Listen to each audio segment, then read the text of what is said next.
The real church Jesus died for. Let's be real. Jesus didn't die to fill stadiums. He didn't rise from the grave so you could post Bible verses in your bio and still live in bondage. He didn't shed his blood so pastors could get book deals and private jets. He died to build a church that carries his name. Not just his sign, but in spirit. So what does the real church look like? Well, it's not driven by algorithms. It's driven by the Holy Spirit. It doesn't build fans. It makes disciples. It doesn't water down the gospel to keep the peace. It preaches truth, even when it costs everything. It doesn't host cute conferences about identity. It equips the body to die to self and walk in resurrection power. Ephesians 5:27 says, Jesus is returning for a church that is without spot, wrinkle, or any such thing, but holy, without blemish.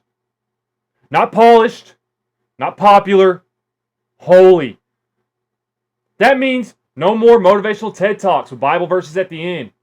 Worship teams more rehearsed than they are repentant. Programs instead of presents.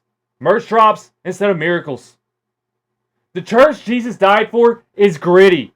It's humble. It's powerful. It's full of people who don't care if they're liked. Only if they're obedient. He's not looking for a crowd. He's looking for a bride. A bride without filters, without compromise, without idolatry. So if your church looks more like a stage than a sanctuary, if it entertains but doesn't equip, if it draws followers but never raises disciples, here's the truth. That's not the church that Jesus died for.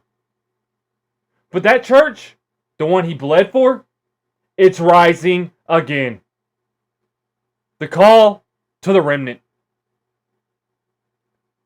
If your spirit's been stirred through this series, if something inside you's been screaming, this isn't what Jesus died for, you're not crazy.